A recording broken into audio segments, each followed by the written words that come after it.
You're listening to DORiS Radio on DORiS Radio on You're WHTP listening to 101. DORiS Radio on Listening to DORiS Radio. DORiS What's up, guys? You're listening to DORiS Radio on 91.7 FM. I'm your host, Marco Garcia, and I am super stoked to be joined today with my man's King Noire. How we doing, bub? Peace. I'm doing good, man. How about yourself? I am doing great, man. Blessed to have you here. I am super stoked to get to connect with you today and learn more about your Likewise. story and share it with the audience. We are super honored to be celebrating your second LP, Adult yes. Entertainment, The King of Kink, out and available everywhere. Very, very dope project. I've been listening to it the last couple days. Super stoked to go in. I've been not only that project, but the music that came before. I've been reading up that you've been making music since the age of 10. Can't wait to dive into your personal story of not only the creative endeavors you've been doing, but also the work you've been doing in philanthropy and education, helping to spread the good vibes and the good times. And so we want to remind the people that they can find you online at Real King Noire on Instagram. I'm super shadow banned, but so you might have to do a little bit of searching. At King Noire on Twitter. Very not safe for work, so be careful all the with good that stuff. one. All the good stuff. You know what I'm saying? But definitely you could go to my website, KINGNOIRE.com. And that one is actually safe for work, even though it takes you to the not safe for work stuff. It's got access. Gives you access. There you go. And he'll be having some upcoming dates in ATL at Club 840 on Thanksgiving, November 20th. Come check him out at Best Friends the following night on the 28th. Then you'll be in LA shooting from the 5th to the 11th, and in Dallas, Texas from the 13th through the 15th, and then bringing it back to the hometown to celebrate your birthday in style sometime around January 12th. Big Capricorn season. You know it. Definitely everybody out in the A, you know what I'm saying, come out. Thanksgiving, you get to get stuffed and then stuff my drawers with some 1s and 20s and all that good, you know. Be dancing, putting on a show. Yes. You have a go-to dance move? That's like your thing. I don't know how much I can or can't say on the airwaves right now. You know what I mean? I that's what I forgot to ask you. I was like, yo, how censored are we on here? Feel free to speak. Oh man, anything that involves making my jaw slap on something is definitely the go-to move, because both of the spots we're allowed to do full nude dancing wise. So, I goes in, and every now and again, if a DJ plays some merengue or something, I'll show them that I got some extra moves besides that Jersey club shit, Okay, come on. Big blessings, yo. Well, on here we like to say it's about who you are and not just what you do. And so to kick this off, please tell us, who is King? Well, I am first and foremost, a Black man making it here in the wilderness of North America the best I can. I am a son, I am a father, I am a partner, I am a husband, a business owner, a performer, artist, musician, and a superhero that's a around the way Jersey dude all at the same time. Big Jersey, repping it all the way. Hey, tell me, lived all over Jersey, you know what I'm saying? So I rep the state from top to bottom, from bridge to bridge, really. A real hometown boy. Describe your childhood for me in 3 words, growing up in New Jersey. A learning experience. Come on now. Elaborate on that for me. I grew up between Jersey City, Teaneck, and Camden. I also lived in Bayonne, North Bergen, and for a short portion of my life, I was also homeless. So I bounced around, not just couches, but, parks and train in New York, PATH train, all that, you know what I'm saying? So I feel like I learned so much growing up in Jersey in the 3 main places that I grew up and all the places that I explored. Like Teaneck, Jersey City, and Camden are very different from each other. You know what I'm saying? So I grew up in different socioeconomic places, different racial and ethnic makeup. So like, it's like one of those things, like the thing that Jersey taught me above all else is that individuals are assholes. You don't have to hate a whole group. Uh-huh. You know what I'm saying? Like, you don't need to be Hey, racist against nobody, sexist against nobody, phobic against nobody, because the problem that you have with that one person is probably that one person's problem. It is not the problem of an entire group of people. So it's like, like it's one of the I think that's the beautiful thing of Jersey is that we have people from all over the world, from all walks of life, all different religious and philosophical beliefs. Um, like I said, people have varying experiences politically, socioeconomically. We have different, environments from the city to the backwoods, you know what I'm saying? We got the beach, we got the mountains, we got everything. So like you meet people from all different, like we got peninsulas, we got, you know what I'm saying? We got a whole wider range of people. So you get to meet everybody. I grew up with everybody. I feel like there's not a country that I haven't met somebody from, even if a brief moment. And that's what I love about Jersey the most. So I get to try everybody food, you know what I'm saying? Get to hear everybody's language, everybody's music, see how everybody's like family dynamics and how they celebrate their culture. You know what I'm saying? Like I love Jersey for that. That's beautiful, man. Getting a real eclectic upbringing. Yeah. And I love you mentioning the culture and the music. I love to take that little rewind with you. And when you think of your childhood, whichever age it takes you to, and you think Mhm. of the music that was playing around your house when you were growing up, what's the first song that comes to mind? Where are you at? Who are you with? And what are you all doing? Make me want to holler for Marvin Gaye. Come on now. Tell me about it. My mother had the Marvin Gaye anthology. Well, my mother still has it. The Marvin Gaye anthology on vinyl. Uh-huh. And when she would get in the mood, like something might frustrate her at work, Uh-huh. some wild shit might happen in the news, you would know kind of like where her vibe was. Or if it was a good day, the vibe would be what Marvin Gaye joint she might be playing on that particular day.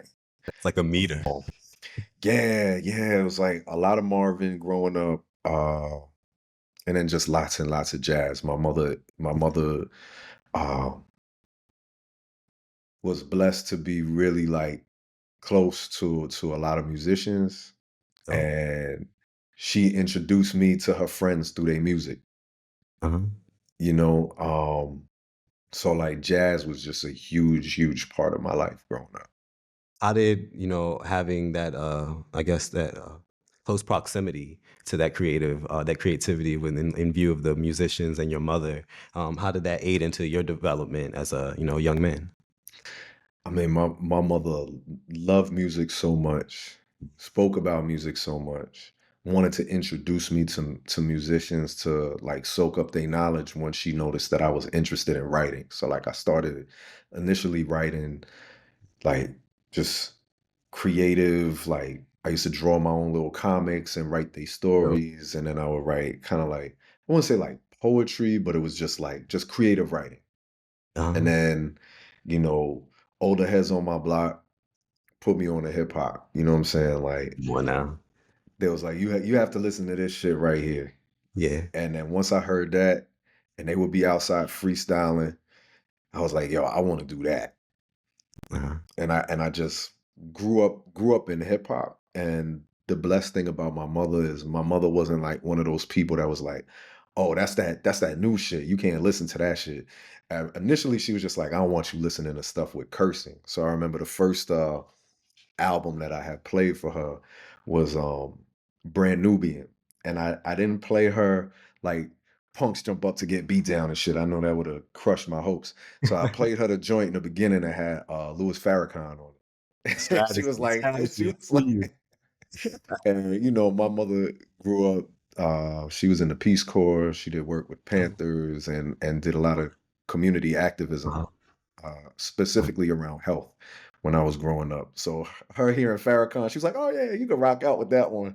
And then I Boy, was like, they had a like, whole lot it's of all other right. joints on that It's all right. album, but she wasn't all in the headphones like that. You know what I'm saying? Yeah. And then like from there it was like Wu-Tang and Nas and Fuji's like whole lot of Jersey stuff. Uh-huh. And my mother always supported my interest in hip hop. Like I Uh-huh. had started DJing parties when I was around like 13, 14 years old. And it's funny, I was just talking to her today and she was like, "Yeah, I had that Ford hatchback and you was throwing your DJ equipment in the car so I could drop you at parties because you were too young to drive." Damn. Yeah, so like I was DJing people's birthday parties or like local shits and she never got in the way of that. You know what I'm saying? Like she was like, how are you like I remember I had two Gemini 1800 turntables and I saved up money shoveling snow and raking leaves to buy them shits. And she was like, "Oh, they were $50 each at the time. They were like used and shit." She was like, "You raise that money, I'm gonna give you the money to get a mixer." You know what I'm saying? Like that's how she's That's always been, you know? So she was like always pushing me to do music. beautiful, man.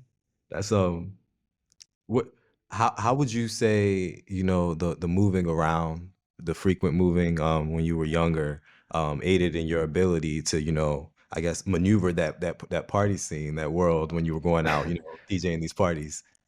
What was My mother always lived in one spot, my grandmother always lived in one spot, and my father Uh-huh. was always moving around. So So were you moving with your pops? no, it was dependent on when I was court ordered to be with him or not. Feel you. I feel you. So like I would be visitation with him certain times not, you know what I'm saying? But like my grandmother lived in like the same neighborhood of Camden through both for pretty much my mother's entire life, you know what I'm saying? And then my mother moved to East Orange and then moved to Teaneck. And then my mother was in Teaneck for a very long time. So those spots were like it, you know what I'm saying? And musically, like when I'll be with my grandmother, I got to get the whole Philly shit. You know what I'm saying? Okay. Grandma So was it's like, it was like the Roots had started to blow up when I was a uh kid. Jill Scott and that uh like whole scene that they had going on down there in Philly, and then of course like Beans and Eve and Freeway and all them folks. So it'd be funny, like I would be catching like certain joints from there and then going back up north, and people like, "Why you on that Philly shit?" Because that was before, like New York and North New Jersey was not trying to respect anybody that was not from New York Still or North Cosby. Jersey, you know. Uh-huh. But I think it was good because for me, musically, like my mother listened to everything as well. Like my mom's put me on to like Usal and Dor and West African music. She was real big on that. She was into like different forms of European, like what they call classical music. Like there was nothing that she didn't listen to. So like once I put her on, like, oh, this is what we're listening to on some hip hop shit, then my mother could quote Ghostface for you right now. You know what I'm saying? Like that's she just loves music. So that was great. My grandmother, she was very much into like Nat King Cole and that era of music for her. So I would get to hear like, you know, all of those joints as well. And I feel like traveling and moving back and forth, and then most of my like my pops lived in either Jersey City, Yeah. Bayonne, and he was all over Jersey City, the Heights. He lived in Greenville, so that was all over. So like, Jersey City shit that influenced me was kind of like, that club music shit, like some old Lisa type shit. You know what I'm saying? Foxes in Jersey City when we were kids. We be trying to hang out in front of that shit to see who we could see. And, I think all of that shit together just influenced me when it comes to music. Like wanted to always find what sounds match or mix well together, finding samples that other people haven't fucked with yet. uh, just diving into music and appreciating how it makes you feel. You know what I'm saying? Like I don't speak Spanish, but I know like I grew up in Jersey, so it's like I've heard Spanish music my whole life. Like I Of could course. sing along to the shit and I don't know what I'm talking about. So it's like, Google's my friend and shit. So it's like, people putting me on and telling me like, yo, nah, bachata is like the blues. Bachata is really sad, but it has this happy sound to it. You know what I'm saying? Or like just these are the songs that we use to honor our orishas and things like that. Like it's very like, oh, okay. And then seeing how that links up, because all across the diaspora, we've used music as like a tool to get ourselves free, to free ourselves in moments where we're physically in bondage. From the songs on the plantation all the way to hip hop, music has been our weapon against the system. So it's like being able to find out from the Haitians, being able to find out from the Puerto Ricans, like, yo, this is the music that we used when we were getting free.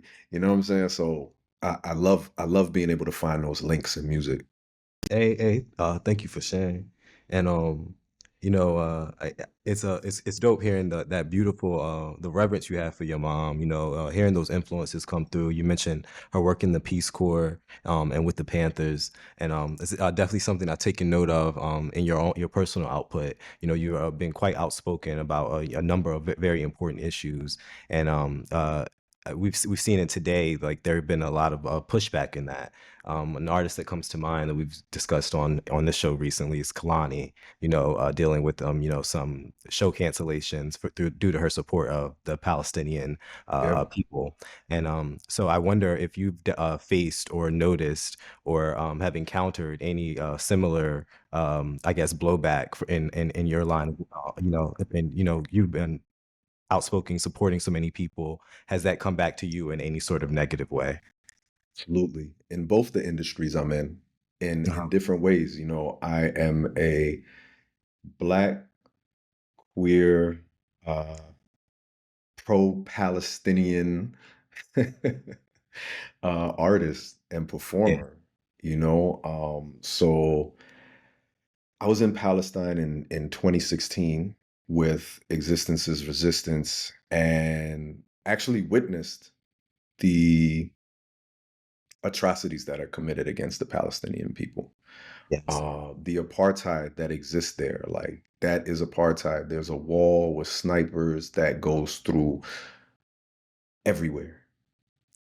you know, I don't think that people truly understand. And the only way I could describe it is if you can imagine what Mississippi would be like in 1840 if they had modern machines and weaponry.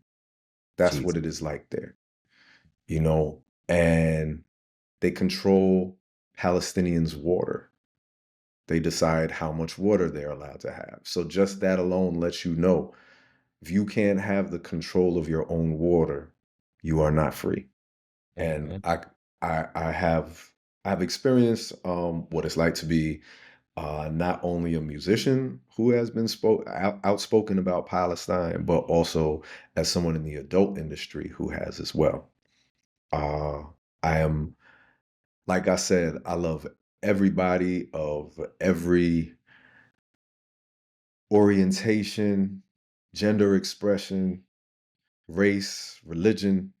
To me, it matters who You're you are as listening an to individual. DORiS Radio You're on listening to DORiS Radio on You're listening WHCP to DORiS Radio on Listening to WHCP. DORiS Radio. DORiS WH. WHCP 101. You're listening to DORiS Radio You're on listening to DORiS Radio on You're listening WHCP to 101. DORiS Radio on Listening to WHCP. DORiS Radio. DORiS WH. WHCP 101. I work with everybody, both on the mic and on camera. You know what I'm saying? Like I do not discriminate, but you do see discrimination for those of us who are pro-black, within the sense of pro-black, like we deserve to be alive. We deserve to have the rights as everybody else. Yeah. Period. Somebody who believes in LGBTQIA rights and trans rights and so on, how you get treated in the music industry when you're openly queer. You know what I'm saying? Especially, I don't want to say especially in hip hop, but just within our own community, sometimes we are very afraid of ourselves. And I think with anything, Frederick Douglass quote, if there is no struggle, there can be no progress. But we cannot only focus on the struggle, because we've had a lot of successes, and we cannot let the pushback that we get ever make us forget where they started pushing back at us at. We already been that far, so we can keep going further. Amen, bro. I salute you for that, you know. And I Appreciate definitely would agree that there's rampant homophobia, especially within the hip hop community. My main realm of work is in within hip hop music, and being a black queer man in this space, I've definitely noticed that there's a not as much of, I guess, an open mind sense as there may be in others, and I I wonder, uh, do you? I find it to be something to celebrate. I like when you mentioned about not wanting to only highlight the negative, but highlighting the positives, which is something that I see you as a representation of. When what comes to mind is all the tracks, I would say, on your latest project, but especially the closing track, definitely just like straight through like affirmations. You know what I mean? It feels like uh, um, thinking about it lyrically is really speaking empowerment and self-love, and I think that's something that needs to be celebrated more within our queer artists. I definitely think we've made strides with people like Lil Nas X or the Khaled's of the world, but definitely seeing that sort of self-empowerment, self-love, embracing of the full self. I think we need more of that, and so that's something that I took away from your project, and I think is to be celebrated. And so I salute you for it. Appreciate that, man. I think it's so important for us to decolonize ourselves in every way possible. Amen. And I think that even in hip hop, we created hip hop as like it's a diamond that was forged by so much pressure. Yes. And part of that pressure, um, like it's like saying there wouldn't be a diamond without the pressure. But at some point, like the diamond is here now. So how do we make it shine? We don't have to deal with that pressure no more. We already are this beautiful thing. Now we can shine brighter. You know what I'm saying? Appreciate And one, yeah, we can appreciate it, but also we can recognize that we're here now. We survived that thing. We're in a new thing. Yeah. So within this new thing, we got to shine ourselves. We're not worried about that pressure making us have to form no more. And I think one of the things to recognize with that is one, queer people have always been here. Yeah. It is not an invention of America or Europe or anything like that. There have been uh, queer folk throughout African history, and we have had societies just like any other society, some that were extremely accepting to the point where it was recognized. Like if you look at some of our orishas not having a particular orientation. And then we had other societies that might have been more strict or more unwelcoming. But that's because we, just like any other people, are not a monolith. And I think it's important to recognize that one of the reasons that we have this like mentality. I tell people one of the best books I ever read is called All God's Children by Fox Butterfield, and it follows the life of Willie Bosket. Willie Bosket was the first young he was a kid, and he was tried as an adult for a murder in New York State. But they trace his family all the way back to the plantation, and he talks about like the mentality that we have, like where it's like, yo, you step on my sneaker, we fighting, or worse, right? Which goes back to like the Highlander culture of the Scottish, where they would slap each other with the glove and shit, challenge each other to a duel, because so many of our overseers were Scottish because they were oppressed by the English. So they were forced to have the lesser jobs on plantations, especially in places like South Carolina, which is where his family was enslaved. And during the time of slavery, we were the larger population in South Carolina, same as Mississippi, which is why both of those states are always recognized as the most brutal, the most racist, because we outnumbered them. So they had to treat us extremely brutally to try and keep us in check, right? So like they talk about how this has come out within Black culture, because the if you think about like Paulo Freire's book, The Pedagogy of the Oppressed, about how the oppressed uh, emulate their oppressor as a way of survival, the same way the oppressor kind of like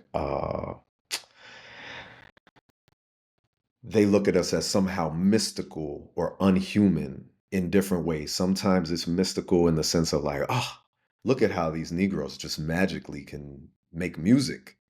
But then they also dehumanize us in order to justify all the wicked ways that they're treating us. You know what I'm saying? So like they're not human, they're subhuman. So we could treat them badly. It's not like doing some shit to another human, right? And within our own culture, we pick that shit up. It's why we devalue ourselves. It's why we hate ourselves, is because we've picked up that thing from the oppressor to believe that we're less. It's also why when you think about like the totem pole of oppression, it's like, okay, I'm oppressed by these white folk. Who's lesser, in quotes, on the totem pole than me? Oh, let's pick queer people because they're a smaller group. Let's pick women, Black women specifically, because they're a smaller group, or at least in the sense of like we live in a patriarchal society. So as a man, I could pick on a woman or abuse a woman in this sense because there's not the same blowback on me. So I think that we've picked that up in hip hop in so many ways of how hip hop has, at times glorified violence against women, glorified violence against queer folk, and overall glorified violence against Black people entirely. But like, I always think about, I'm sorry if I'm going off and shit, but like, Great. Thank you. if you think about like, Dead Prez had a song, It's Bigger Than Hip Hop. Uh-huh. On It's Bigger Than Hip Hop, they had to blank out, I think it was Stick who said, I'm down for running up on them crackers in a city hall. And if you listen to it, be like, I'm down for running up on that in a city hall, right? Uh-huh. But you can say nigga as much as you want. Come on. Real double standard there. If you listen to All About the Benjamins, Uh-huh. I think it was either Sheik or I think it was Sheik that said, you should do what we do, stack chips like Hebrews. And they Come on. blanked out Hebrew. Hebrew isn't even a racial epithet. If you listen to that, if you listen to the radio version of All About the Benjamins, they blanked out Hebrew. That's And wild, Hebrew man. is not a racial epithet, but That's a because he said double you should do what we do, stack chips, they're like, okay, well that's like a racial thing. But if you listen to how much motherfuckers is getting shot, killed, niggas, bitches, so on and such forth, it's a hate though. You know what I'm saying? So I think not only have we contributed, Yeah. it's like it's time that we can sharpen up. We can shine even brighter. We can love ourselves. We can still make music that slaps and that's bangers. That's like not killing ourselves. Yeah. That's not denigrating ourselves. Mhm. That's uplifting and all of that. You know what I'm saying? Like I understand, like, I got my guilty pleasure music just like everybody else. And I'm not even saying that it all has to be one type of way, but I do think that Right. it's important that we balance it out. Uh-huh. I think that's it, man. Finding the balance. For Yeah. sure. I thank you so much, King. I know I can't wait to dive more into your story when we get back from the break. But we about to go out right now with our first track for the people. Please tell us about King Said. Oh man, so I love a good club joint. Come And on I feel now. like Jersey Club is just I don't know, it's just the energy of my state. Uh-huh. And this particular joint is kind of like people always asking me like, yo, how can I do what you do on camera type shit, And this is literally me giving you some instructions. It's not 10 crack commandments, but it is, you know what I'm saying, some really, really good advice to bring yourself and your partner to climax. Man. Hey, we're going in right now, y'all. Let's get this education going with Mr. King Noire. This is King Said, and we'll be right back with more of Doris when we get back from the break. You're listening to 91.7 NPR. Radio. You're listening to DORiS Radio on You're WHCP listening to 101. DORiS Radio on Listening to WHCP. DORiS Radio. DORiS WH. Welcome back. This is King Noire, and you're listening to DORiS Radio 91.7 FM, NPR Midshore. Keep it locked. Hey, we back. We are here with Mr. King Noire celebrating his latest release, Adult Entertainment, The King of Kink, out and available everywhere. We just played our first track for the people, King Said, and we got 2 more coming up for you all later on in the hour.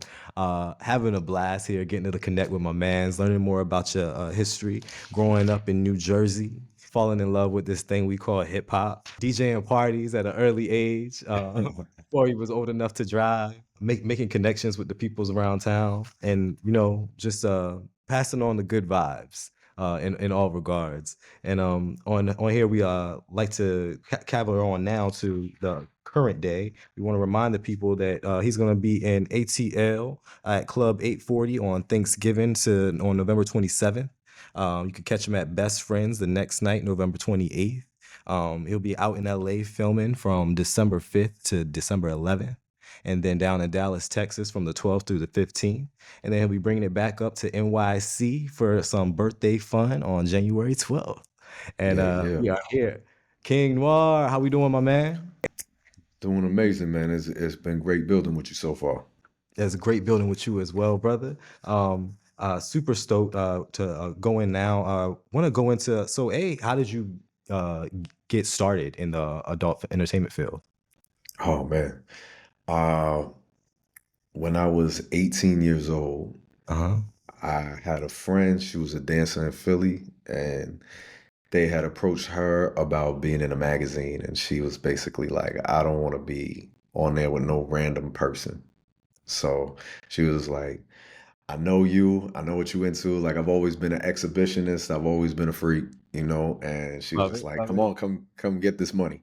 Because at the time it was a time when I was homeless, I was bouncing around, I was just like looking for stuff to do to get money. And that was like the catalyst for me. Like, off of that, the photographer was just like, "Hey, do you know what cuckolding is?" I was like, "What is that?" And she connected me with people who wanted, like, couples that wanted to be cuckolded, which then led to me getting in films and learning BDSM And explain and cuckolding for doing us. sessions. Cuckolding is people who get off from their wife being with other people. Uh-huh. So some guys like to watch, some like to know about it later, whatever it is. And I don't wanna incriminate myself on NPR.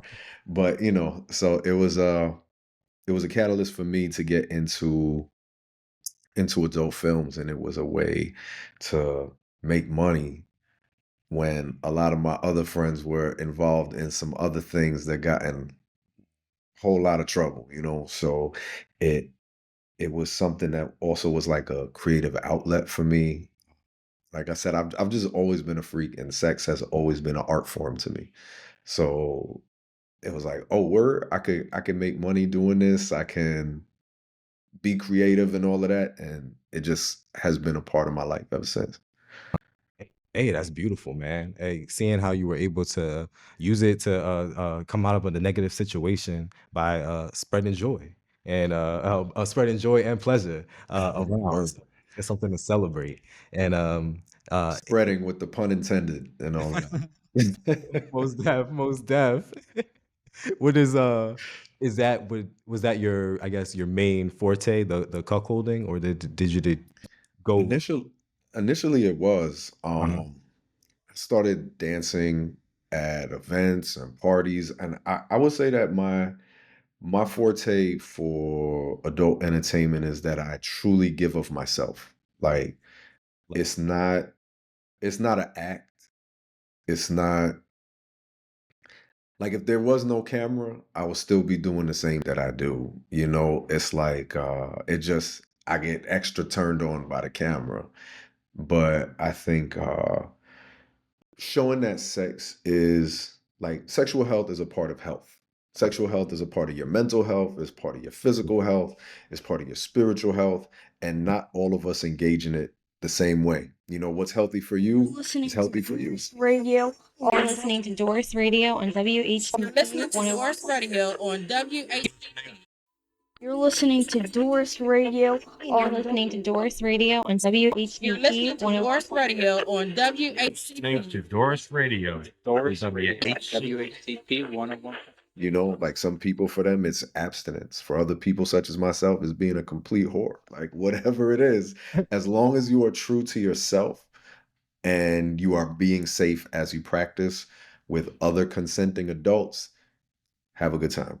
You know what I'm saying? I think that for me, the thing that I love about what I do is like there's a totality of it. Like Yeah. sex is a part of your whole existence, how you choose to express yourself. So like for me, I love to make music that inspires other people to fuck. You know what I'm saying? Like I love it if someone had just hit me like, yo, I was listening to your album, the new album for the first time, and she was like, the song Sex Tape 2 came on and she was like, Oh, with the I mother was straight through. yeah. And she was like, I was playing with myself to that and I had an orgasm. And I was like, yo, my music made you orgasm. I couldn't ask for a higher calling as a musician.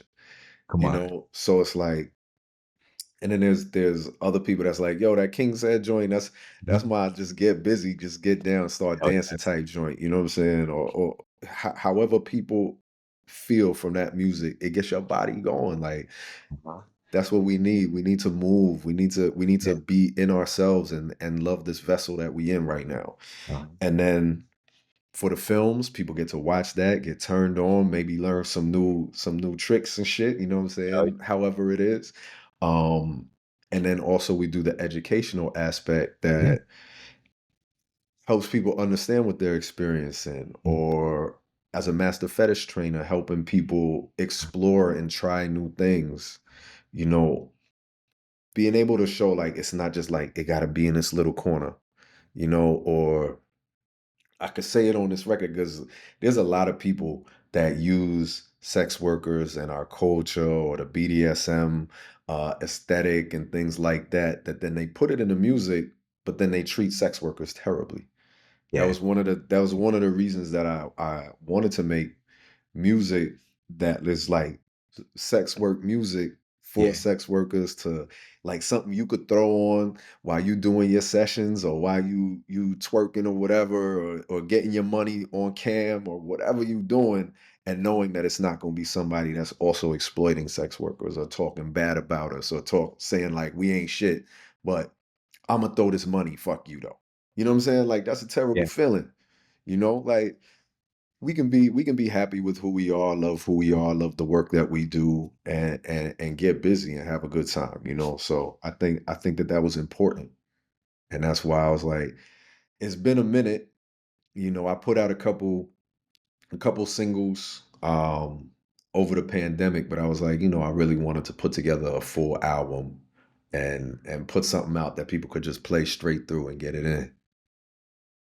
That's beautiful, man. Hey, salute it, salute it. And I think that's really dope. You know, just going in with that. You know, as far as like the technicalities of it all. You know, love like obviously love the vibes you bring in through with the album, but then also you're doing some really interesting stuff. Like you mentioned the sex tape, or I guess sex tape 2 on the new project.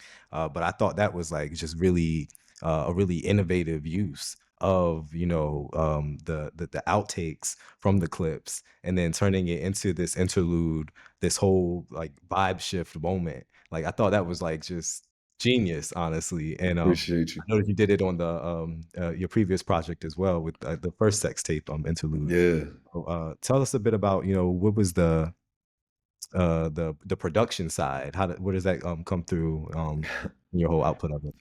The first sex tape was actually like the intro to the first album, because I wanted people to hear it like this is what we talking about on here. This what's going down. It's not, and it's all from scenes that we shot. That's dope. I Dope. believe the first sex tape was from our first award-winning film Uh-huh. that we did at Royal Fetish Films, me and Jet Set and Jasmine. And another part of the scene was from my scene with Lethal Lips. And I was, that one like was one of the most popular scenes and famous scenes I had ever did. I'm a And fan. I'm a fan. appreciate you. And I was like, a lot of people talk a lot of shit, Yeah. but here are my receipts. We gonna start with the receipts, so you Mhm. could just be like, all right, this some real shit. Let's go in. Set the Because tone. when it comes to sex work, there are a lot of people who always want to talk about the negative aspects Yeah. of it, or they wanna put us into a box. Uh-huh. And I want to be like, man, fuck those boxes. We don't need boxes. No limit. None of us are born from boxes, unless you're using a slang term. But we all come from the womb, and the womb moves and forms to those of us. You know what I'm saying? That it's That's each real. of us individually. It doesn't square us up. You know what I'm saying? It shapes us, it molds us, and we mold it back. You know what I'm saying? So that's why I wanted to come out that way. And then for this project, I put it as just a way to like, okay, we had two joints that's more like soul samples, and Yeah. we were flipping into something that was a little bit more electronic. Uh-huh. And I used a lot of scenes on this one because I wanted to see how different voices and like people's orgasm cadences sounded over this beat. That's So cool. it's like I had fun just kind of like editing it. And then I always think it's funny because I sent it to my homie Mez, who does all like my engineering and like mixing of my record. I'm always like, yo, he's in there mixing like nothing but hip hop and R&B and all this shit all day, and then he gets me sending him some shit of people fucking. And just sounds. I'm sure he like, yo, Just let 'em. yeah, I'm sure he's like, I wonder who else he'd be like, put that shit on. Who else in the studio? He's like, oh, this motherfucker sent me this shit again. I always give him a warning though. You know what I'm saying? I get consent first. That's fire, man. Hey, make somebody's day. Like But the thing I love about Sex Tape 2 is that it has different genders. Because the first one, like it had a little bit of me, but not much. You know what I'm saying? But like this one, it has me, Dylan Diaz, Jake Waters, Jasmine, um, Eva Maxim, Kazumi, Lana Ryder, and Madam Carmen and Cali Caliente. So dope. it's like some of them were from threesomes, some of them were from group scenes, some of them for one-on-ones, and I think that it's just showing like, yo, pleasure in harmony is musical as All fuck. forms. Like I loved it. That's sick, man. Yo, you mentioned that the award-winning thing. I know. Are you currently nominated for something right now? I saw on your Telegram. Oh, there is the pre-nomination for the Trans Erotica Award. So Yeah. people can go on there, like they have certain parts that Uh-huh. fans can nominate people. So you can go on and nominate me for, Yes, please. Please share that. favorite Oh, that's cool. non-trans male performer, and then any of your favorite scenes with me in them, uh, with me and trans performers. Sweet, man. Sweet. Send me It's that link. dope. Last year I got to perform at the Tees at the Trans Erotica Awards. So that was like an amazing experience. Are you going back this year? I'll definitely be there this year. I always have a good time there. Uh-huh. Hopefully I'll be on stage again. But even when I'm not, I have an amazing time from the red carpet to just being in there and chopping it up with Yeah, beautiful, sexy, amazing people. that's dope, man. Come on, come on. Have you was you always uh I guess did you always do male and female scenes, or did you start off just female scenes, or how did you get into it? I think it's just been a progression of Mhm. me accepting myself Yeah. and my exploration more. Uh-huh. I think there was definitely a lot of how he was talking about that pressure to make a diamond. Yeah. There was a lot of outside forces, including, just the neighborhoods we grow up in or the people we have in our family that had uh, a lot of negative shit to say about queer folk, and some abuse that I faced for being who I was and Yeah. who I am that definitely kept me back. Uh-huh. That as I've grown older, it's kind of like, oh man, I just seen this fucking post on Nora's page today, on Nora Symphony's page today, that was something to the effect of like, don't we put too much value. I'm paraphrasing, but it's like we put too much value in the opinions of losers. Come on. You know what I'm saying? Like, be yourself, and you're always a winner when you are who you are unapologetically. You know, you don't got to step on nobody else's toes, but you ain't got to allow nobody to fuck with how you walk. I love that, man. I love that. Yo, tell me, you mentioned also the education portion. Also a big fan of your Fetish Fridays on Instagram. Thank you. You are definitely bring through a lot of not only the sex voice, but the insight. And so in line with that, I figure since we have the King of Kink here with us, we can share some tips. Let's call it maybe a top 4 tips that you would have for those engaging in fetish play who want to go Ooh. about safely, adventurously, and have a lot of fun. All right, so no particular order, since I didn't Mhm. know, I didn't prepare for the Yeah, just question, throwing it out. which I like. No, personally, I like it because then I Uh-huh. have to really rock off top. First and foremost, uh, if you are interested in any type of fetish play, know that a lot of fetish play can be dangerous. So whether it's ropes or cuffs or even candle wax or shit, if you into knife play, that shit just sounds dangerous, right? So learn from a professional.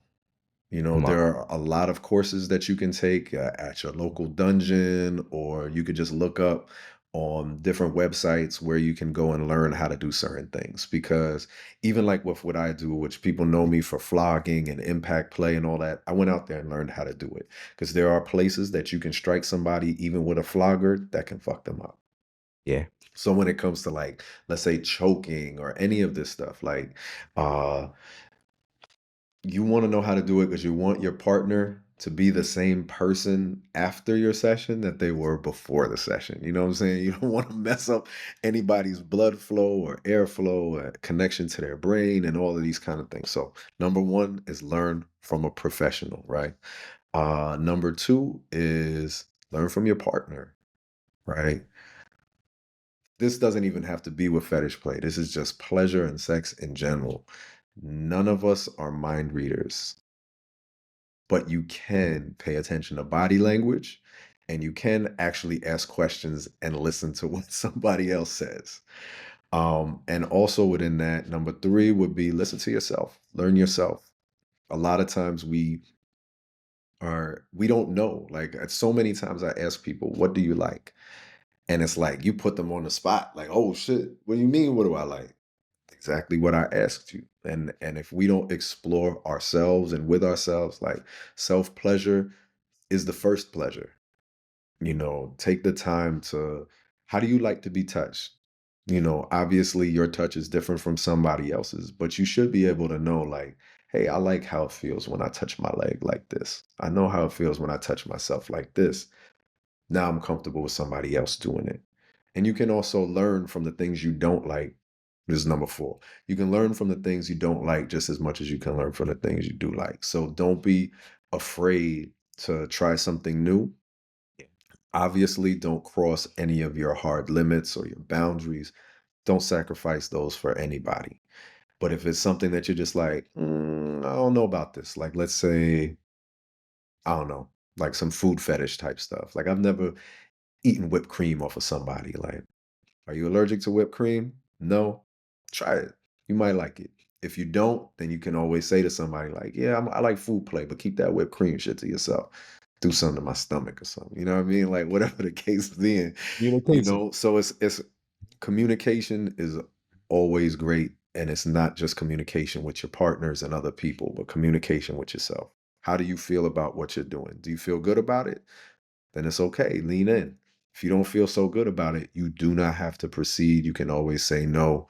You know what I'm saying? Consent is always updated. Beautiful, beautiful, man. And remind the people of where they can go to find you at online if they want to pursue those services more. For sure. You can go to kingnoire.com. You can go to JSJ links.com, and I don't know how spicy we can be on NPR, but you can definitely go to Royal Fetish xxx.com, King Noire xxx.com, and King Noire on OnlyFans. Beautiful, man. Epic. Yes, sir. It's public media. We all about supporting. I ain't trying to get NPR in trouble, man. Y'all provide an amazing service, and I know they be cutting funding left and right, so I don't want to get That's y'all real. fined and shit. That's very real. Thank you for tuning in to this episode of DORiS Radio. I hope you enjoyed our conversation with Mr. King Noire, and you can hear that interview in full on all streaming platforms under DORiS Radio. That's DORiS RADIO. You're listening to DORiS Radio You're listening to DORiS Radio on You're listening WHCP to 101. DORiS Radio on Listening to WHCP. DORiS Radio. DORiS WH. Radio, WHCP 101. You're listening to DORiS Radio You're listening to DORiS Radio on You're listening WHCP to 101. DORiS Radio on Listening to WHCP. DORiS Radio. DORiS WH. Radio, WHCP 101. Peace. Welcome back. This is King Noire, and you're listening to DORiS Radio on 91.7 FM, NPR Midshore. Keep it live. Hey, we back. We are here live with Mr. King Noire. We just played our second track for the people, Green Goddess, from his second LP, just recently released and available everywhere. Adult Entertainment, The King of Kink by Mr. King Noire here. We are having a blast learning more about your story, hailing from New Jersey. Coming into this thing of hip hop at 10 years old, taking your many gifts into the world of adult entertainment and spreading joy and pleasure all around, and all as well as bringing the philanthropy and the education to people globally, not only in person but through your various social platforms, and just keeping us all in that spirit of sexual health and wealth and happy times. About to go in now to, as we like to say, the interior for segment 3. And to kick us off, please tell us, Mr. King Noire, when was the last time you cried and why?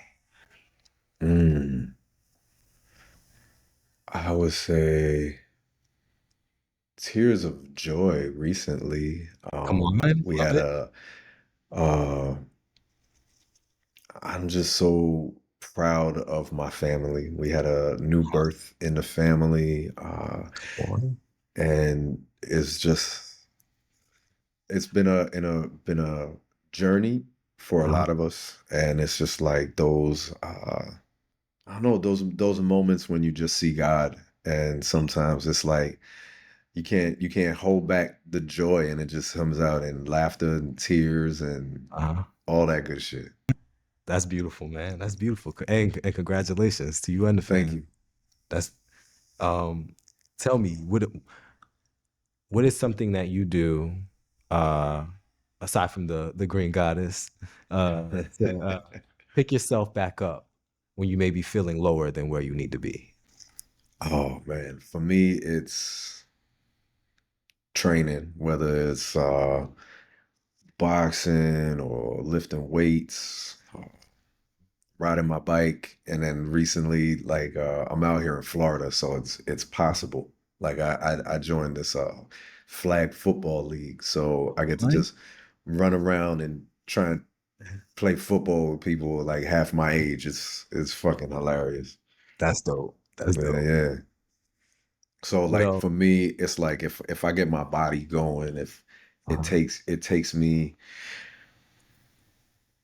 it's something I don't have to be completely in my brain about. You know what I'm saying? Like hitting the heavy bag, hitting the speed bag, and just catching the rhythm of the speed bag, like I'll zone out. It's like meditation for me. Therapeutic. Yeah, for sure. That's big dope. Another thing I loved about your output is the relationship you have with your beautiful wife. You guys are spreading education together through your various platforms. Tell us how you go about maintaining that work-life balance, being with someone, being in the industry, and working together in your creative fields. I think the balance. Sometimes the balance is a natural balance. Other times we have to center ourselves as individuals and center ourselves as a couple, and actually take the time to be like, yo, we're gonna have this talk. We have these pressing matters, whether it be business matters, personal matters, or matters that we're dealing with inside of ourselves, to be like, yo, shit is fucking crazy right now. I need to talk to you about this, or this has to be done, or I got an album coming out. I need, you know what I'm saying? Like, we support each other in different ways. So I think that finding that the balance sometimes is we have to actually find it, and other times the balance is like, oh, you about to go to work right now? I got the kids, and that just naturally balances itself. Yeah. But it's always important to check in with yourself, check in with your partner, and check in with all the members of your family in order to keep that balance. Checking in, major, making all the difference.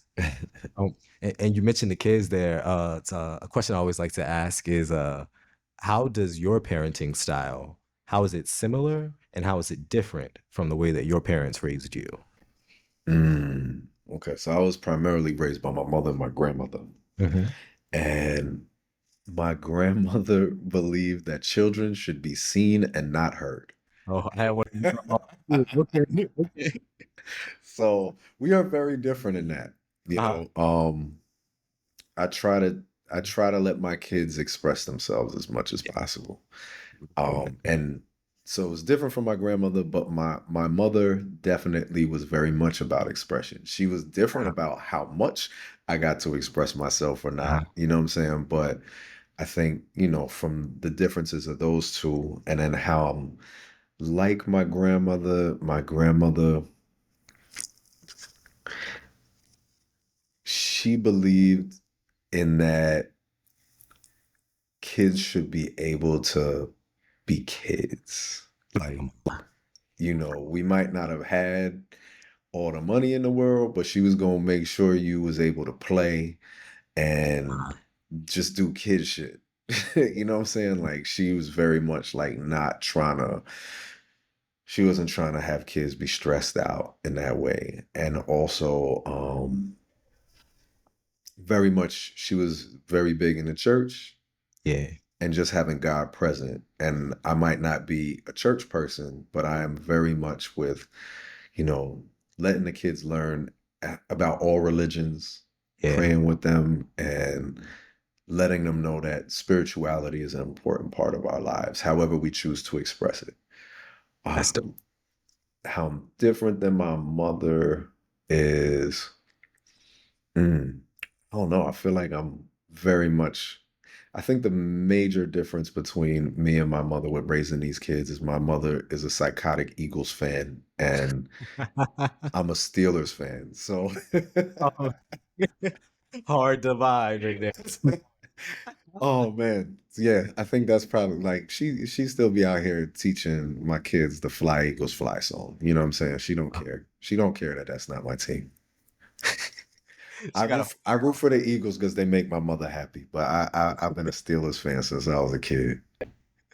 So how did that come about? So you went, Man, why the Steelers? I love the way they play football, man. Defense and the running game. And then Cordell Stewart when I was a kid. It was one of the first jerseys I had when I was younger. Even though Randall Cunningham used to come to my grandmother's church for some reason. He was the older dude, you know what I'm saying? Cordell was young. So I guess I liked how Cordell played the game. Did you do any sports yourself growing up? Yeah. Baseball, boxing, and football. Come on.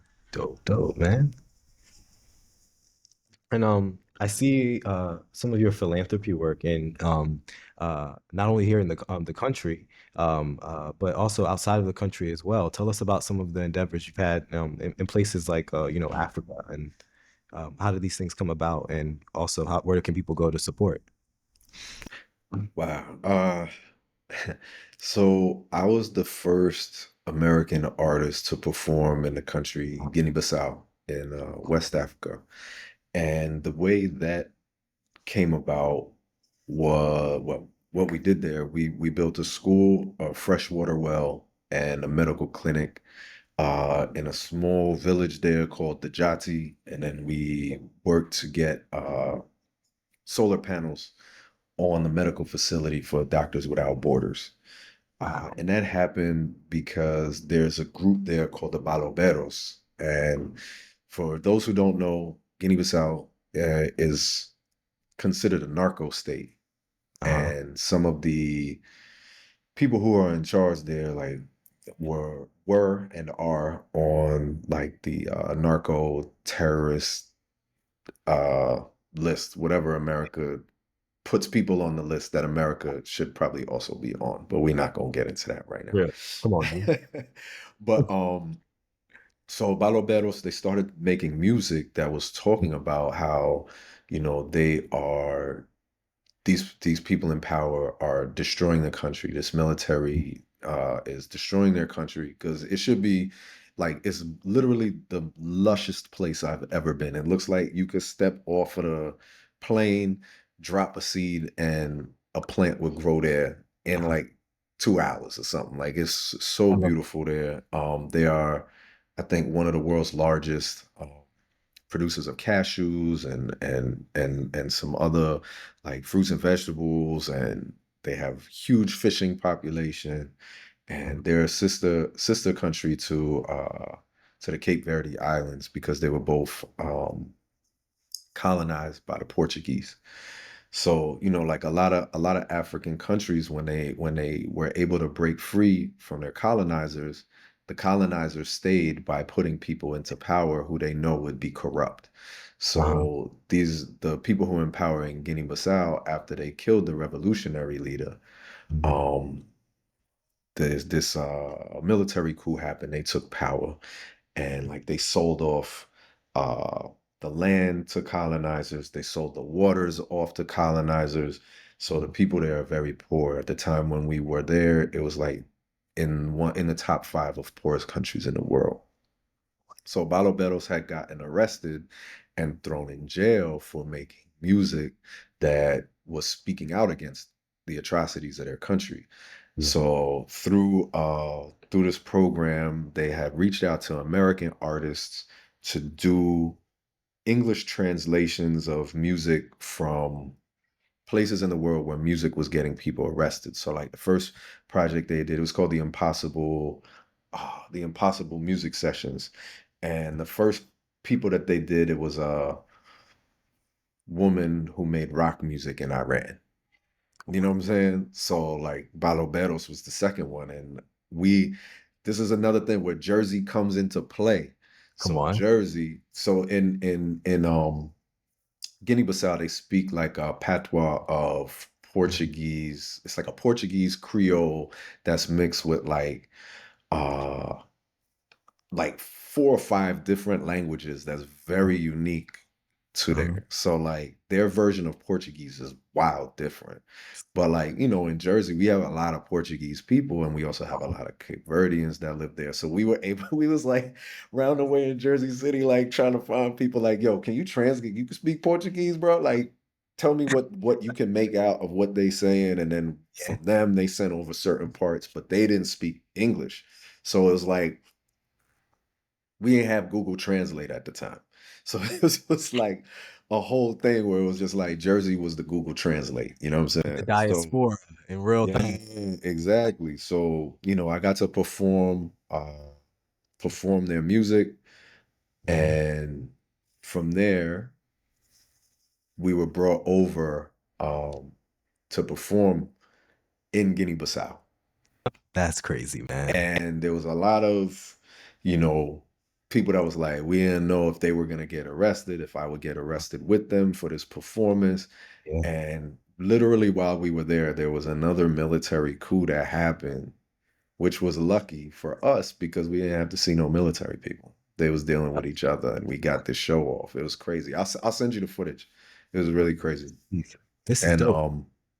So after that, there's a woman, her name is Devin Austin, and she had done like 23andMe and Ancestry.com and found out that her ancestors came from Guinea-Bissau.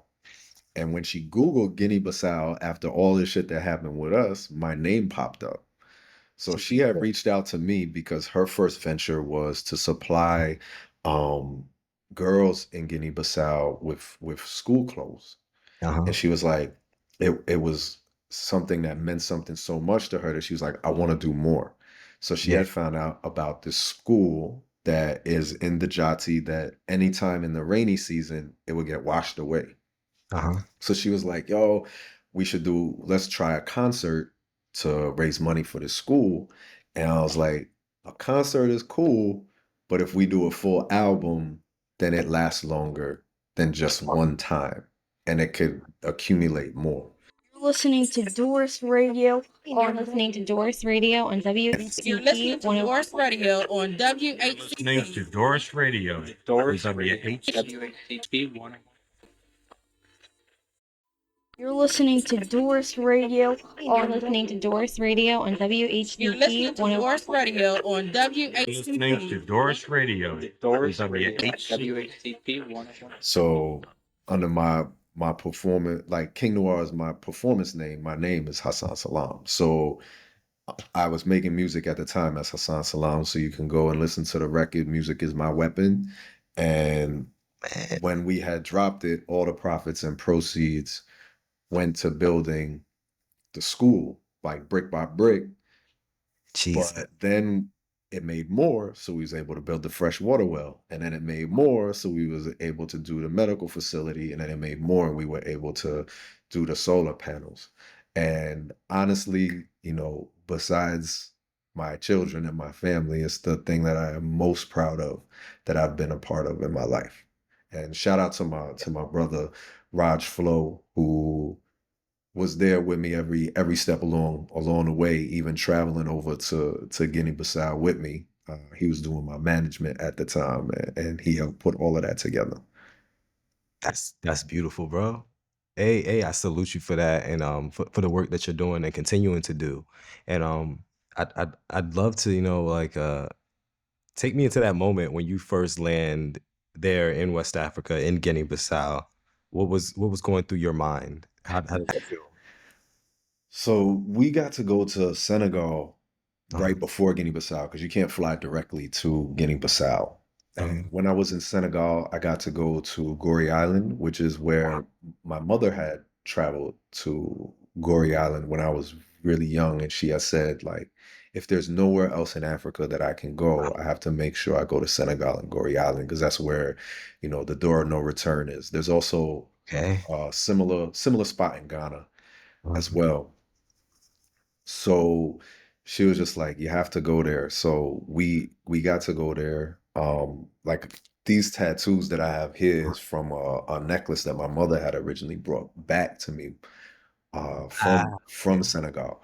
So being able to go there, I'll tell you this, when I got to that door of no return, I cried part of my soul that I didn't even know existed when I was there. Because when you're there, you see the places that they will hold our ancestors. When Wow. you're there, they tell you the stories of the sharks that will follow the boats, and the you see the shackles, and it's one of those things that makes you like in this time, like how we was talking about people pushing back at us. Like Yeah. right now, we are in a time of tyranny. Yeah.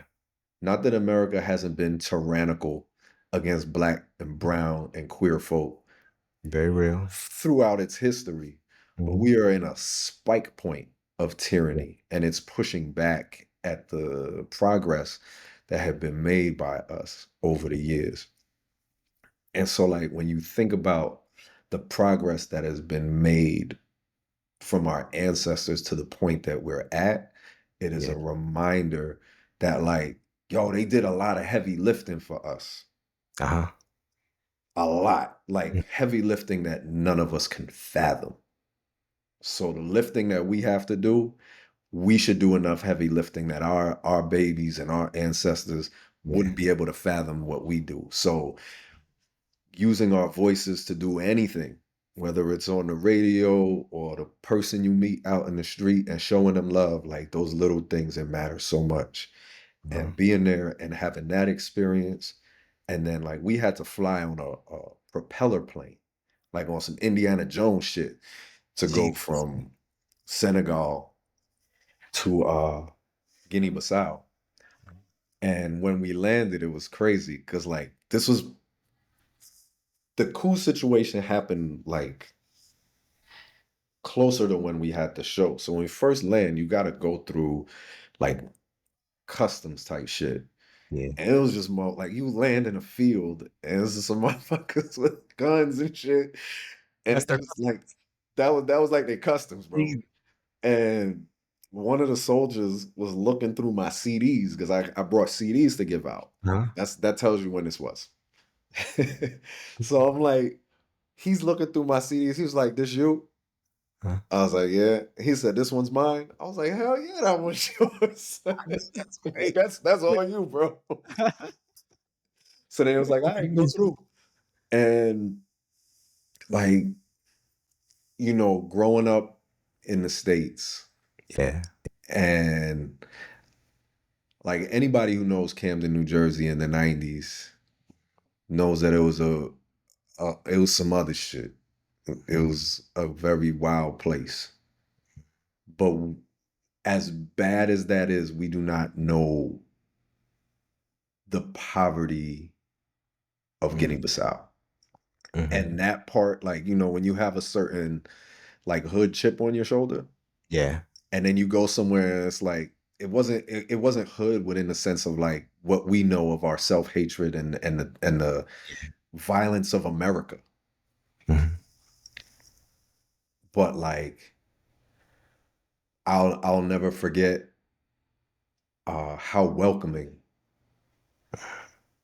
people were to share whatever, just knowing that we were there visiting from another country because people do not travel there. Wow. You know, people welcomed us into their homes. Mm-hmm.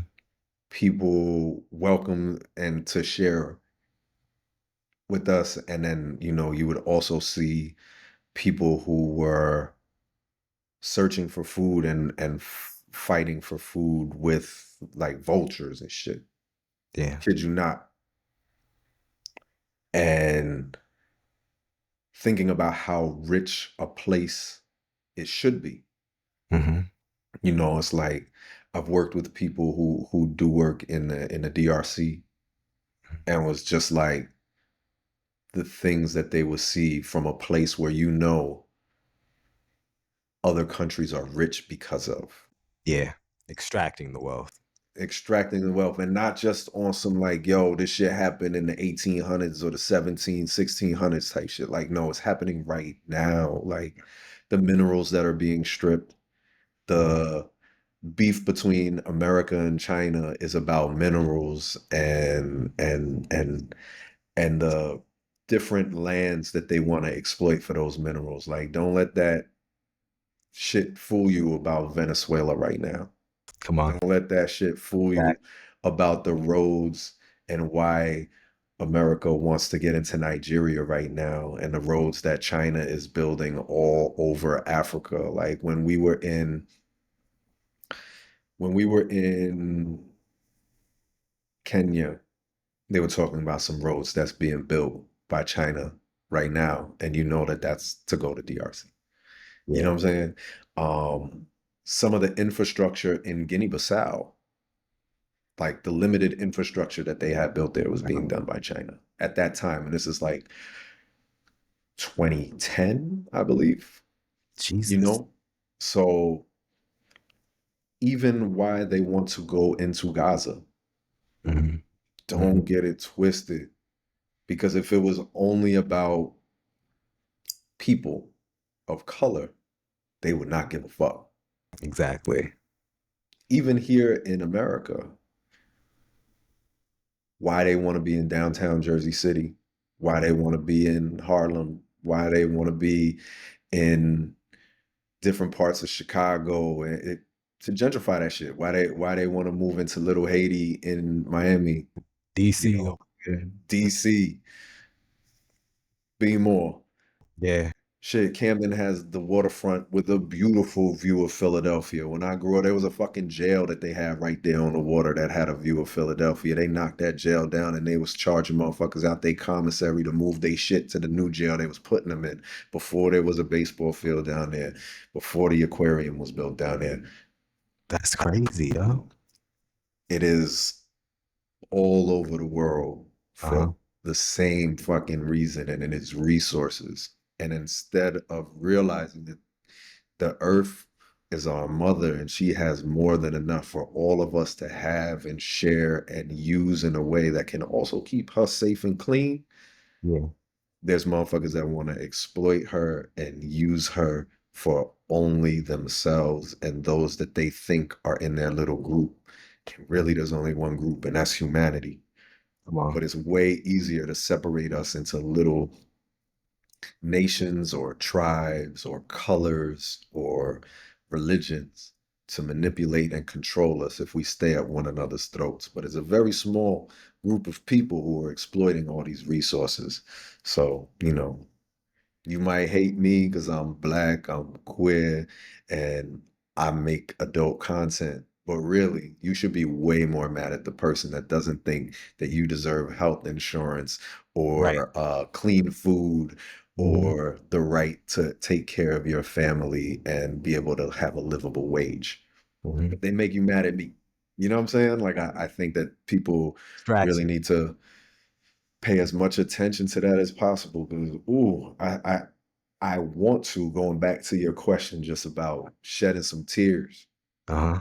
when I look at the state of the world right now, and I Uh-huh. look at specifically living in a place that is, people talk about harboring terrorists, Yeah. that is harboring people who terrorize children. Yeah. And that is Mhm. painful. Mhm. In a way, I was like, yo, we on some crazy motherfucking timeline. I don't know what multiverse we are in right now, but it takes every single person to actually stand up, speak Yeah. truth, live truth, be good to one another, and don't accept no fucking bullshit because you can already see they piling it on. Yeah. And take care of your mental health how you need to in a safe and healthy way for you and your family because it is constant. It is constant poison that they are trying to put on us to make us not love ourselves and not love one another. These are facts, bro. Come on, man. Listen, I I thank you for that. I thank you for sharing. And I would say to all the people, tune in, get some positivity education. Go and follow my man's Mr. King Noire online at the King Noire, Noire. Yeah, Um, yeah. my man's it's been such a blessing getting to connect with you today. Um, I want to remind the people that you can see him live. He'll be dancing at Club 840 on Thanksgiving, November 27th. You can catch him the next night at Best Friends, both in ATL. And then on December 5th through the 11th, he'll be in LA, available for shooting and booking. Out in Dallas, Texas on the 12th through the 15th, and then bringing it back to NYC on January 12th. Yeah, yeah. Big Capricorn season. You got any birthday plans? I Coming would up. really like to be on stage for my birthday. That's just how Hey. I feel. I love to be on stage. So either performing some music, swinging my stuff around, or both Hell at the yeah. same time. You already know. You mentioned that your favorite move, swinging your stuff around. You got anything that's your favorite to move to? Any like Uh, go-to tracks that you like to dance to? Yo, as much Jersey Club as possible. Throwing that King said, Come on, hey, that's it. That's it. Come on. but I'm actually working on two new albums, and one of Let's them is all dance music. So it's like a mix of like Jersey Club, Nola Bounce, and dance hall, and it's everything, and ballroom as well. So like Mine? I'm really hyped to get that one out. So that's gonna be 2026 as well. So I Sweet. want to be rocking to them joints in 2026. Well, definitely, keep us locked in, and we'll be definitely be doing premieres on here. Loving everything that you're putting out, my man. And again, I salute you for the work that you're doing and continuing to spread positivity, education, spreading love. I say, just keep shining your light. You're inspiring us all. And until next time, we're gonna go out right now with our third and final track by Mr. King Noire here. Pali Sutra. Yeah, yeah. This is for everybody who loves to love and Hell yeah. just a kinky version of that, you know. Shout out to the homie Kendall Good for singing and writing an amazing chorus. And that's somebody I've known almost my whole life. So it's great to work with him on this track. That's love, man. That's love. Hey, yo, I thank you again for sharing your time and for sharing your light. And until next time, please finish this sentence for me. Someday I will. Make everybody climax. Amen. Amen. Hey, this has been King Noir, y'all. Thank you, brother. Peace. Listening to DORiS Radio You're listening to DORiS Radio on You're listening WHCP to 101. DORiS Radio on Listening to WHCP. DORiS Radio. DORiS WHCP. WHCP 101.